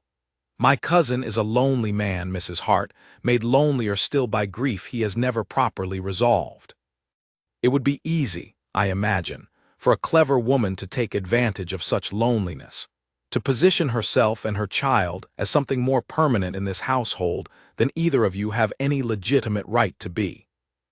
"I have taken advantage of nothing," Alina said, her voice sharp now despite her earlier effort at careful neutrality. "His Grace has shown kindness to my daughter and myself, kindness I have neither requested nor manipulated into being. If you have concerns about the running of this household, I suggest you take them directly to His Grace, rather than accosting his staff in hallways with accusations." Something flickered across Gerald's face at her sharp response, surprised perhaps that a maid would speak to him with such directness, though he recovered quickly, his pleasant smile returning even as his eyes hardened further. "A bold response, Mrs. Hart. I admire boldness in its proper place. But let me offer you a piece of advice, freely given. This estate, this family, they are not yours to claim any part of, however fond my cousin's affections might grow. Should you continue down this path, encouraging attachments that can only end in complication and scandal, I will be forced to take steps to protect this family's interests. Steps that would not, I imagine, reflect well upon a widowed maid attempting to secure her position through improper means." "Are you threatening me?" Alina asked, her voice steady despite the fear coiling tight in her chest. "I am simply offering advice, Mrs. Hart," Gerald said, his smile widening in a way that made the words feel far more threatening than they sounded on their surface. "Advice I would strongly recommend you heed." He stepped aside then, finally clearing her path, and Alina moved past him quickly, her heart pounding, her mind racing through the implications of what had just occurred. She did not doubt, watching the calculating satisfaction in his expression as she hurried away, that Gerald Vance meant precisely what he said. He saw her and Lily as obstacles standing between himself and an inheritance he clearly believed was rightfully his, and men who saw obstacles rarely hesitated to remove them by whatever means necessary. She spent the remainder of the day distracted and anxious, torn between wanting to tell the Duke everything that had transpired and fearing what such a conversation might unleash, whether between the two men or within her own precarious position in the household. She thought of Lily, safe for now in her nursery, entirely unaware of the danger her small presence had somehow, unwittingly, created within these walls. That evening, as she prepared to leave for the day, she found the Duke waiting near the servants' entrance, an unusual occurrence that immediately drew her attention. His expression was troubled, his usual formal composure carrying an edge of something like concern. "Mrs. Whitfield tells me my cousin spoke with you today," he said without preamble, his eyes studying her face carefully. "In the kitchen corridor." Alina hesitated, uncertain how much to reveal, though the Duke's steady, patient gaze eventually drew the truth from her regardless. She told him what Gerald had said, the veiled threats wrapped in pleasant language, the implication that her position and Lily's presence in the household constituted some kind of scheme to secure advantage through improper means. The Duke's expression darkened as she spoke, his jaw tightening with a controlled anger she had never witnessed directed at anyone before. When she finished, he was silent for a long moment, clearly working to master whatever fury had risen in response to her account. "I am sorry," he said finally, his voice rough with restrained emotion, "that you have been made to feel threatened within these walls, in a house where you should feel nothing but security. My cousin's concerns about inheritance are not new, though I had not realized he would stoop to threatening my staff directly." "He believes I am scheming somehow," Alina said quietly, "to position myself and Lily for some advantage." "My cousin sees schemes in every shadow," the Duke said, "because scheming is the only language he truly understands. I will speak with him directly. Whatever concerns he holds regarding this estate's future, he has no right to direct them at you through threats and intimidation." Alina nodded, though the reassurance did little to fully ease the tight knot of worry still lodged in her chest. She thanked him quietly and made her way home through the darkening streets, uncertain what conversation might unfold between the Duke and his cousin, uncertain whether such a confrontation would resolve the threat entirely or simply drive Gerald Vance to pursue his interests through quieter, more dangerous means. She did not know, as she settled Lily into bed that night and finally allowed her own exhausted body to rest, that Gerald Vance had already begun setting a far more calculated plan into motion, one that would not be so easily dismissed by a single conversation between cousins, however firmly worded. The days following the confrontation in the kitchen corridor passed with a strange, uneasy calm, as though the entire household held its breath waiting to see what would happen next.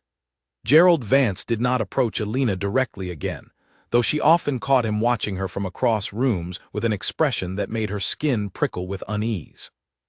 Whatever conversation had passed between the Duke and his cousin remained private, though the tension between the two men grew increasingly visible at shared meals, their exchanges clipped and formal in a way that suggested civility maintained only through significant effort. Despite the shadow Gerald's presence cast over the household, the bond between Alina and the Duke continued to deepen in the quiet spaces of their daily routine.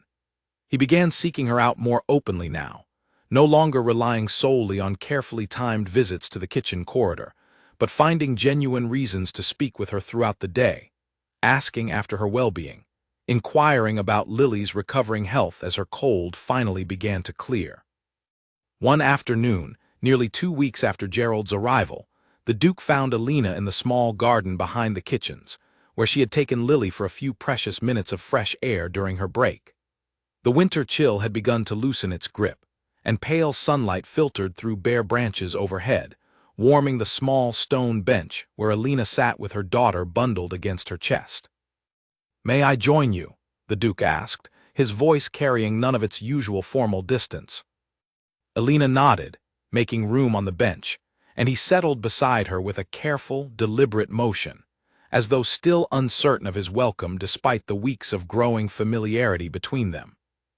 Lily, awake and curious, reached toward him with small, grasping hands, and he offered his finger without hesitation, smiling, actually smiling, in a way Alina had rarely witnessed from him before. "She grows more each day," he observed quietly, watching Lily's small fingers curl around his own. "She does," Alina agreed. "Sometimes I look at her and cannot quite believe how much she has changed since her birth. It feels both impossibly fast and impossibly slow, watching her grow." The Duke was quiet for a long moment, his eyes fixed on the baby's small hand wrapped around his finger, and Alina sensed, from the particular stillness that had settled over him, that his thoughts had drifted somewhere far from this quiet garden bench. "My son," he said finally, his voice barely above a whisper, "would have been 6 years old this spring." Alina's chest tightened at the raw vulnerability in his tone, at the fact that he had, for the first time, spoken his son's absence so directly, without the careful, guarded distance he usually maintained around such memories. She said nothing, sensing that silence, offered gently, was the greater kindness in this moment than any words she might attempt. "I do not speak of him often," the Duke continued, still watching Lily's small hand. "It has felt, for a long time, easier to carry the grief in silence than to give it voice and risk it overwhelming me entirely. But since you came into this household, since Lily's cry first broke through that closet door, I find myself thinking of him more than I have allowed myself to in years. Not with the same sharp, unbearable pain I once felt, but with something gentler. Something almost like gratitude, for having known him at all, however briefly." "What was his name?" Alina asked softly, the question feeling important somehow, a name long unspoken deserving to be spoken again. "Edmund," the Duke said, and something in his posture seemed to ease slightly at finally saying it aloud. "We named him for my grandfather." Charlotte thought it a fitting tribute, and I confess I never argued the choice, though I sometimes wondered if he might have grown into a very different sort of man than his namesake. He spoke, for the first time, at some length about his son, about the small handful of memories he carried from those brief months of fatherhood, the particular way Edmund had laughed at the sound of rain against the nursery windows, the stubborn refusal to sleep unless carried through the halls in his father's arms. Alina listened to every word with careful attention, understanding the rarity of what he offered her, the trust implicit in finally giving voice to a grief he had carried alone for 6 long years. "I am grateful," she said quietly when he finally fell silent, "that you have shared him with me. I know it cannot have been easy." "It was not," the Duke admitted. "And yet it felt necessary, somehow, to say his name to someone who might understand, even a little, what it means to carry a child's memory forward after loss has taken so much else away." They sat together in comfortable silence after that, Lily eventually drifting towards sleep against Alina's chest, the pale winter sun offering what warmth it could to the small garden around them. Alina found herself studying the Duke's profile, the careful lines of his face softened now by the openness of the conversation they had shared, and felt something shift within her own chest, some careful wall she had built since her husband's death beginning, slowly and cautiously, to loosen its hold. She had not allowed herself, in the 18 months since becoming a widow, to consider the possibility of caring for anyone again in the particular way that now stirred quietly within her, watching this complicated, grieving, unexpectedly gentle man beside her. It felt impossible, given the vast gulf between their stations, given the very real threat Gerald Vance's presence represented to any such connection. And yet the feeling persisted regardless of its impossibility, growing quietly alongside the trust and warmth that had built between them these past weeks. "Your Grace," she said finally, breaking the comfortable silence, "may I ask you something perhaps too forward for my position to raise?" "You may ask me anything, Alina," he said, and the use of her given name, rather than her married title, sent a small, warm shiver through her chest. "Your cousin's concerns," she said carefully, "about inheritance, about the future of this estate, do you believe he intends to act on them beyond simple words exchanged in hallways?" The Duke's expression sobered, the brief lightness of their earlier conversation giving way to something more guarded. "I do not know," he admitted. "Gerald has always been ambitious, and ambition unchecked by conscience can lead men toward troubling actions. I have instructed my solicitor to review the estate's legal standing, to ensure no vulnerability exists that Gerald might attempt to exploit. But I confess, I do not fully trust him to accept my decisions gracefully, whatever those decisions might ultimately be." "What decisions do you mean?" Alina asked, though something in his careful phrasing made her heart beat faster with an anticipation she did not fully understand. The Duke turned to look at her directly, his gray eyes holding an intensity that made her breath catch in her throat. "I mean," he said slowly, "that these past weeks have shown me something I believed I had lost the capacity to feel after Charlotte and Edmund were taken from me. I did not expect it, and I confess I do not fully know what to do with it, given the difference in our circumstances, given everything that stands between us. But I find myself unwilling to pretend the feeling does not exist, simply because acknowledging it complicates matters considerably." Alina's heart pounded so loudly she was certain he must hear it, understanding exactly what he was suggesting, even as neither of them spoke the words directly. "Your Grace," she began, uncertain what she meant to say next, gratitude and disbelief, and something warmer still tangling together in her chest, just as they had the day he first agreed to hold Lily in his arms. "Nathaniel," he corrected gently. "If we are speaking honestly with one another, I would prefer you use my name, at least in moments such as this one, away from the formality the rest of the household requires." "Nathaniel," she repeated softly, the name feeling strange and significant on her tongue. "I do not know what to say, except that I have felt something similar growing within myself these past weeks, however impossible it seems given everything that stands between us." "Nothing about our circumstances is simple," he agreed. "And I will not pretend otherwise, or ask you to ignore the very real dangers my cousin's ambitions represent to anyone I show genuine care for. But I find I am no longer willing to let fear of complication keep me locked away from feeling entirely, as I have kept myself locked away these past 6 years. If you are willing, Alina, I would like to see where this feeling between us might lead, whatever obstacles we must face along the way." Alina looked down at Lily, sleeping peacefully against her chest, entirely unaware of the significance of the conversation unfolding above her small head, and felt a warmth spread through her chest that she had not experienced since long before her husband's death, a warmth that carried both hope and fear in equal, tangled measure. "I am willing," she said finally, meeting his eyes with a steadiness that surprised her. "Though I confess I am frightened, Nathaniel, not of my own feelings, but of what your cousin might do should he learn how far those feelings have grown." "I will protect you," the Duke said, his voice carrying a quiet, fierce certainty that left no room for doubt regarding his sincerity. "Both you and Lily. Whatever Gerald attempts, I will not allow him to threaten either of you while I have breath left to prevent it." They sat together a while longer in the pale winter sunlight, the weight of everything spoken between them settling into something Alina could only describe as fragile hope, delicate and new, yet somehow sturdier than she might have expected given how recently it had taken root. She did not know what challenges lay ahead, did not know how the growing bond between herself and the Duke might ultimately survive the scrutiny and scheming of a man determined to see it fail.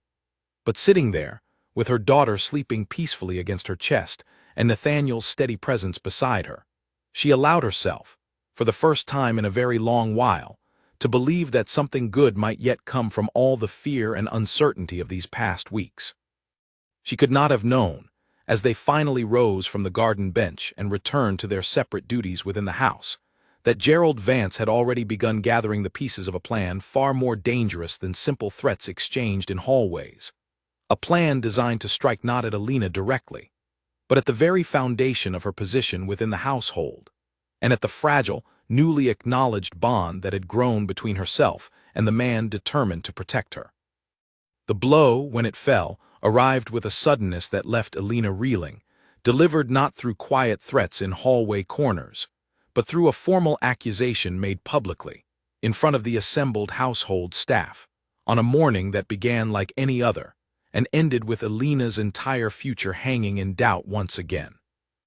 Gerald Vance had spent the preceding days quietly gathering what he believed constituted evidence of impropriety, questioning members of the staff under the guise of casual conversation, piecing together fragments of gossip and half-truths into a narrative he intended to present as fact. He approached Mrs. Whitfield first, then several of the younger maids, always with the same careful, probing questions about Alina's relationship with the Duke, about the frequency of their private conversations, about the unusual favors she had received since the discovery in the linen closet weeks before. He assembled the household in the great hall on a cold morning nearly 3 weeks after his arrival, requesting the gathering through Mrs. Whitfield under the pretense of an announcement regarding upcoming estate business, though the true purpose of the assembly became clear the moment he began speaking, standing at the front of the hall with the practiced confidence of a man who believed himself entirely in the right. "I have called you together," Gerald announced, his voice carrying easily through the high-ceilinged room, "because I believe certain matters affecting this household's integrity require open discussion, rather than continued whispered speculation among the staff." Alina, standing near the back of the assembled group with Lily held against her chest, felt a cold dread settle into her stomach even before Gerald turned his gaze directly toward her, his expression carrying the same calculating satisfaction she had witnessed in the kitchen corridor weeks before. "It has come to my attention," he continued, "that a member of this staff, a maid named Alina Hart, has cultivated an inappropriate closeness with my cousin, His Grace the Duke, exploiting his well-known grief and loneliness to secure favors and privileges entirely improper for a servant of her station. Special nursery arrangements, increased wages, private conversations conducted away from the oversight of proper household management. I ask you all honestly, whether such favoritism strikes you as anything but scandalous."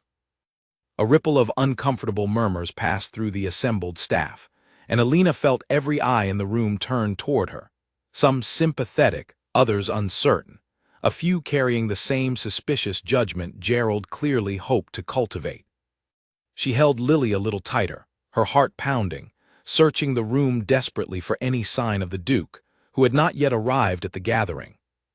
"Furthermore," Gerald continued, clearly enjoying the discomfort his words had produced, "I have reason to believe this maid's presence in the household, and the illegitimate closeness she has cultivated with my cousin, threatens the proper and legal succession of this estate. Should my cousin, in a moment of grief-clouded judgment, make decisions regarding his inheritance influenced by this improper attachment, the consequences for this family's legacy could prove severe. I therefore propose that Mrs. Hart be dismissed from her position immediately, for the protection and integrity of this household." The murmurs grew louder, and Alina felt the walls of the great hall seem to close in around her, humiliation and fear tangling together in her chest as she stood exposed before the entire staff, accused of scheming and impropriety in front of people she had worked alongside for months, some of whom she had come to consider genuine friends. She opened her mouth to defend herself, though she hardly knew where to begin, when a voice cut through the murmuring crowd with a sharpness that silenced the entire room instantly. "That is quite enough." The Duke stood in the doorway of the great hall, his expression carrying a controlled fury Alina had never witnessed from him before, his eyes fixed directly on his cousin with an intensity that made even Gerald take an involuntary step backward.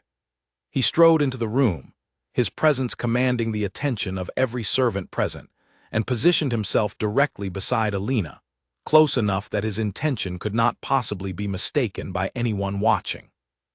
"Gerald," the Duke said, his voice carrying the same cold formality that had once made the entire household fear him, though now directed with full force against a member of his own family, "you have overstepped considerably, gathering my household staff to level accusations against a woman who has done nothing but perform her duties admirably under difficult circumstances."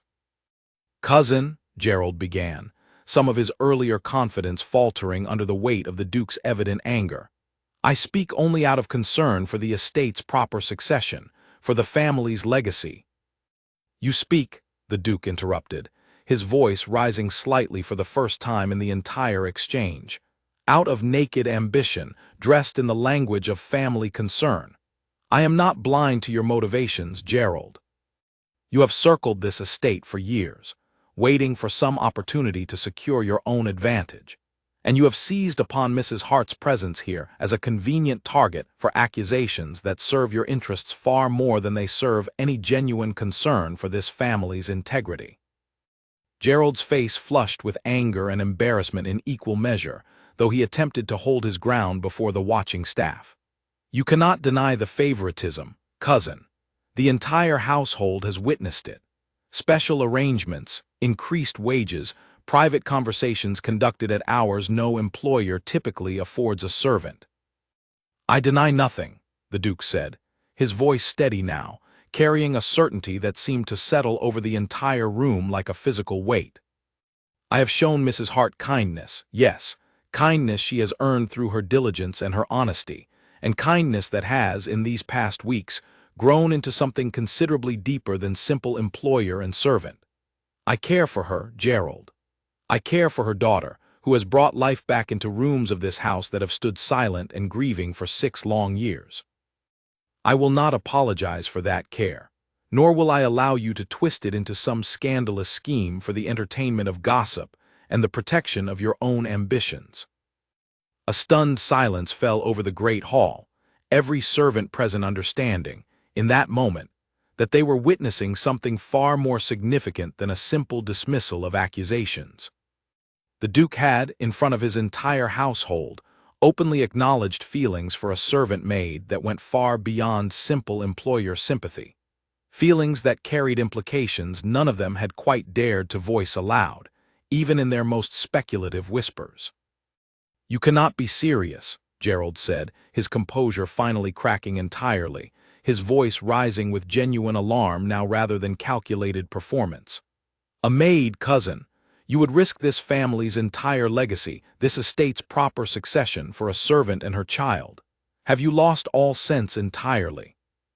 "I have found sense I believed lost forever," the Duke said, his voice softening slightly even as it retained its firm certainty.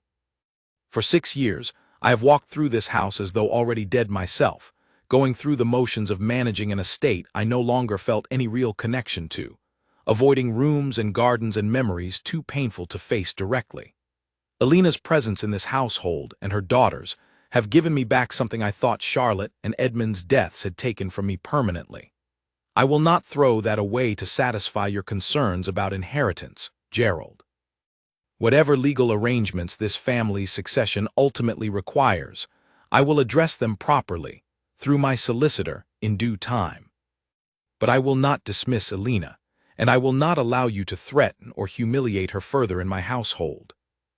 Alina, standing beside him with lily-held clothes, felt tears threatening at the corners of her eyes, overwhelmed by the public defense the Duke had just offered, by the openness with which he had acknowledged feelings she had not fully allowed herself to believe were as deep as her own. She looked up at him, meeting his eyes across the small distance between them, and saw nothing but steady, unwavering certainty in his gaze. Gerald, recognizing that his gambit had failed spectacularly, attempted one final effort to salvage his position. "This household will become a laughingstock, cousin, a duke courting a servant maid. Do you imagine society will accept such an arrangement without considerable scandal?"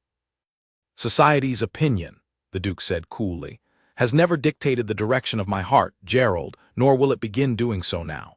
I have spent enough years living according to expectations that brought me no genuine happiness, only isolation and grief compounded by silence.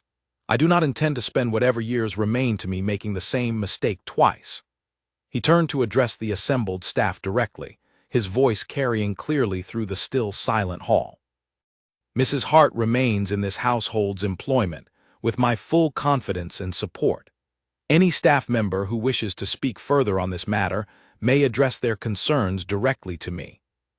I will not tolerate gossip or scheming directed against her, from any quarter." He turned back to Gerald, his expression hardening once more. "As for you, cousin, I believe it is time your visit to this estate concluded. I will have your belongings arranged for departure by this afternoon." Gerald opened his mouth as though to argue further, then seemed to think better of it, recognizing the futility of continued resistance against the Duke's evident resolve. He cast one final, venomous glance toward Alina before turning and striding from the great hall, his composure shattered, his ambitions for the moment thoroughly defeated. The assembled staff remained silent for a long moment after his departure, uncertain how to respond to the extraordinary scene they had just witnessed. Then, slowly, Mrs. Whitfield stepped forward, her expression carrying something Alina had rarely seen from the normally reserved housekeeper, genuine warmth and approval in equal measure. "Your Grace," she said quietly, "if I may say so, it does this house good to see you speak so plainly of your own happiness. We have all watched you carry your grief alone for far too long." A murmur of agreement passed through the staff, and Alina, still overwhelmed by everything that had just transpired, felt the tight knot of fear and humiliation in her chest slowly begin to loosen, replaced by something warmer, something that felt almost like belonging. The Duke dismissed the staff to return to their duties, then turned to Alina with an expression that had softened considerably from the controlled fury of moments before. "I am sorry," he said quietly, "that you were made to endure such a scene. I should have anticipated Gerald's intentions sooner and prevented this humiliation before it occurred." "You have nothing to apologize for," Alina said, her voice thick with emotion she could no longer fully contain. "You defended me, Nathaniel, in front of everyone. I did not expect such courage, given everything it might cost you." "Some things are worth the cost," he said simply, reaching out to gently touch Lily's small hand where it rested against Alina's shoulder. "I have spent 6 years protecting myself from further loss by refusing to let anyone close enough to matter. I find I am no longer willing to live that way, whatever risks or complications loving you and Lily might bring into my life." In the weeks that followed Gerald's departure, the household settled into a new and gentler rhythm. The shadow of scheming and threat lifted entirely from its halls. The Duke's solicitor confirmed that the estate's legal standing remained entirely secure regardless of any personal decisions Nathaniel might ultimately make regarding his future. And Gerald, thoroughly humiliated by his failed gambit, did not attempt to return or interfere further in the family's affairs. The bond between Alina and the Duke, freed now from the shadow of secrecy and threat that had complicated its earlier growth, deepened steadily with each passing week. He began spending time with her and Lily openly, without pretense or careful timing, walking with them through the gardens he had avoided for 6 long years, finally allowing himself to reclaim the roses Charlotte had planted, the paths his son had never lived long enough to run down himself. The staff, who had once whispered about the cold Duke of Vancroft Manor with wary uncertainty, began instead to speak of a different man entirely, one who laughed more freely, who spent his evenings with genuine warmth rather than isolated silence, who had finally, after 6 years of grief carried alone, allowed himself to build something new from the wreckage of everything he had lost. Alina, watching this transformation unfold week by week, understood that she had not simply survived the desperate, frightened decision she had made that early morning to hide her daughter in a linen closet. She had, through that terrifying gamble, stumbled into something she had never dared hope for again after her husband's death, a chance at genuine happiness, a family built from unexpected circumstances and deepened through honest, hard-won trust. Lily, growing stronger and more curious with each passing month, became the household's unofficial source of joy, her laughter echoing through hallways that had stood silent for far too long, her small presence a constant, gentle reminder of the resilience that could grow from even the deepest grief, given time and courage and the willingness to let love back in. The cold Duke of Vancroft Manor had thawed, not through grand gesture or sudden transformation, but through the patient, steady accumulation of small kindnesses, quiet conversations, and the courage to acknowledge, finally, that healing did not require forgetting what had been lost, only the willingness to make room, once again, for what might yet be found. A year passed, and the transformation of Vancroft Manor continued to unfold in ways that surprised even those who had witnessed its beginning. Spring returned to the gardens Charlotte had once tended with her own hands, and this time, Nathaniel walked those rose-lined paths not alone with old grief, but alongside Alina and a now walking, chattering Lily, who had taken to calling the flowers by names entirely of her own invention, delighting the gardeners with her enthusiastic, mispronounced greetings each morning. The engagement, when it finally came, arrived quietly, without the fanfare society might have expected from a duke's betrothal. Nathaniel asked Alina one evening in the very garden where they had first spoken openly of their feelings, kneeling among the roses with a simple ring that had belonged to his own grandmother, a woman known throughout family history for marrying, against considerable objection, a man well below her own station. Alina wept and laughed, and said yes before he had even finished the question, and Lily, toddling nearby, clapped her small hands together as though she understood perfectly well what the moment meant, even if the words themselves remained beyond her grasp. News of the engagement did spread through society exactly as Gerald had once predicted, carrying with it whispers and speculation in equal measure. Some drawing rooms buzzed with scandalized disapproval, certain that a duke marrying a widowed servant represented a dangerous breach of proper order. Others, more numerous than Nathaniel had expected, spoke instead with something like admiration, recognizing in the match a rare and genuine happiness that many marriages arranged for convenience or advantage never managed to achieve. Nathaniel found, to his own quiet satisfaction, that he cared remarkably little which opinion proved more common. He had spent enough years shaping his life around the expectations of others. He did not intend to spend his remaining years doing the same. Gerald Vance, upon hearing news of the engagement, attempted one final, desperate effort to challenge the legitimacy of the match through legal channels, hiring solicitors to argue that a marriage so far beneath the Duke's station threatened the proper administration of the estate's affairs. The effort collapsed within weeks, the courts finding no legal basis for interference in a Duke's personal choice of marriage partner, however unconventional that choice might appear to outside observers. Gerald retreated from society's notice after that final failure, his ambitions thoroughly exhausted, his reputation among the family's wider circle considerably diminished by the transparency of his earlier scheming. Constance, Alina's elderly neighbor whose sudden fever had set the entire chain of events into motion so long ago, attended the wedding as an honored guest, seated near the front of the small chapel alongside Rosalind and her own growing family, and Margaret, who had cared for Lily in those early nursery days, and had since been promoted, at Alina's specific request, to a permanent position overseeing the household's youngest staff members. Mrs. Whitfield wept openly during the ceremony, admitting afterward that she had not allowed herself to cry at anything in this house since Charlotte and Edmund's funeral, 6 long years before. The wedding itself was modest by the standards of a duke's household, held in the small stone chapel on the estate grounds rather than some grand cathedral in the city, attended primarily by household staff and a small handful of family members who had chosen, unlike Gerald, to embrace rather than resist the happiness so evidently blooming between the couple.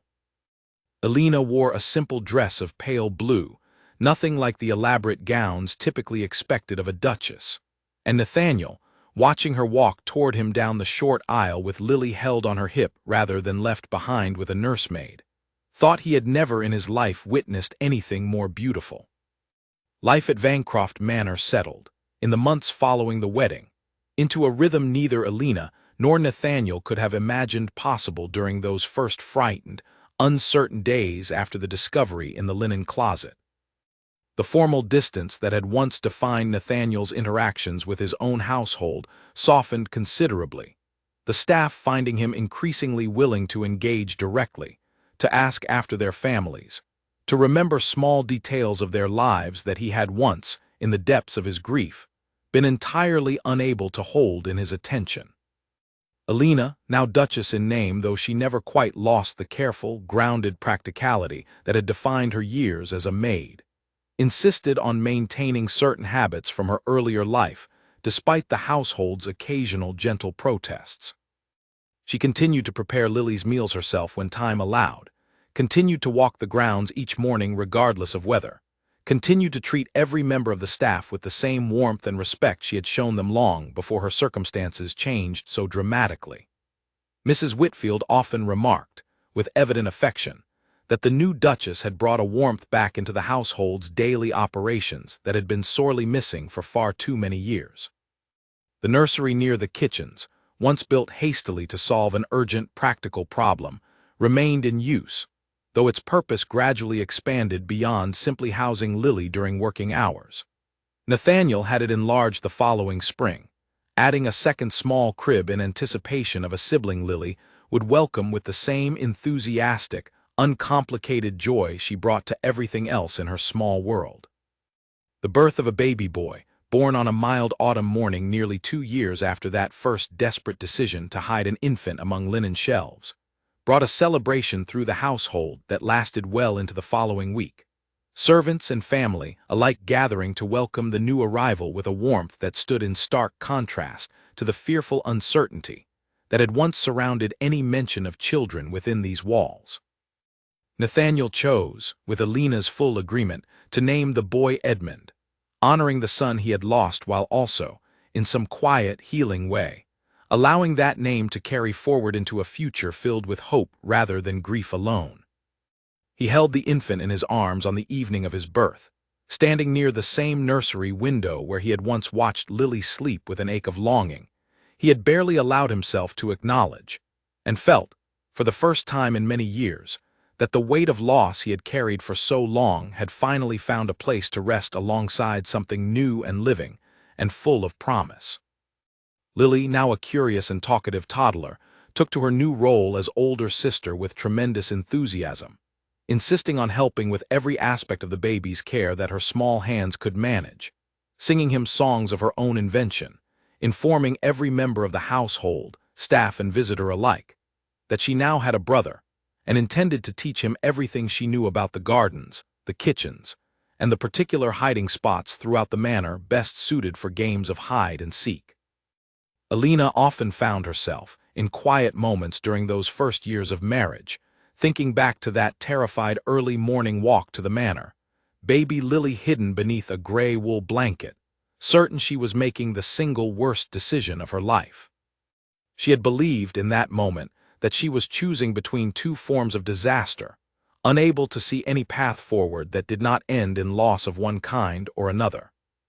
She had not imagined, could not have imagined, that the desperate gamble born from having no other choice would ultimately lead her here, to a life filled with genuine partnership, warmth, and a family built from unexpected circumstances that had somehow, against every reasonable expectation, grown into something lasting and true. Nathaniel, for his part, often told the story to visitors who inquired about the unconventional beginning of his marriage, never with embarrassment or careful editing, but with genuine warmth and gratitude for the strange, frightening morning that had ultimately saved him from a life of isolated grief he might otherwise have carried to his own final days. He spoke openly now of Charlotte and Edmund, their memory no longer a wound too painful to touch, but a beloved part of the family's history, honored rather than hidden, remembered with tenderness rather than avoided with silence. The household staff, watching this transformation unfold year by year, often remarked among themselves how strange it seemed, looking back, that a single crying baby hidden in a linen closet had managed to accomplish what 6 years of careful, well-meaning attempts by friends and family had entirely failed to achieve, coaxing the cold Duke of Vancroft Manor back into a life of genuine feeling and connection. Mrs. Whitfield, in particular, liked to remind the newer staff members, whenever the story came up, that kindness shown to a frightened, desperate mother had ultimately reshaped the fortunes of an entire household, proof, she insisted, that compassion extended in moments of crisis had a way of returning tenfold to those brave enough to offer it. Alina herself never forgot the fear of that first morning, the trembling hands as she carried her sleeping daughter through the dark streets toward a house she believed might end her only source of income before the day was even done. But she came to understand, with the clarity that only time and healing could offer, that the frightened decision she had made that morning had been, in truth, an act of quiet courage rather than simple desperation. A mother doing everything within her power to protect her child, whatever the cost to herself. That courage, offered without any expectation of reward, had found its answer in the unlikeliest of places, in the guarded, grieving heart of a man the entire world had long since given up on reaching. And from that unlikely meeting, in a narrow linen closet on an ordinary winter morning, had grown a family built not on convenience or arrangement, but on the deepest kind of understanding two wounded people could offer one another. A reminder, carried forward through every laughing afternoon in the garden and every quiet evening by the fire, that even the coldest hearts could find their way back to warmth, given enough patience, enough honesty, and enough courage to let love in when it arrived. However, unexpectedly, at the door,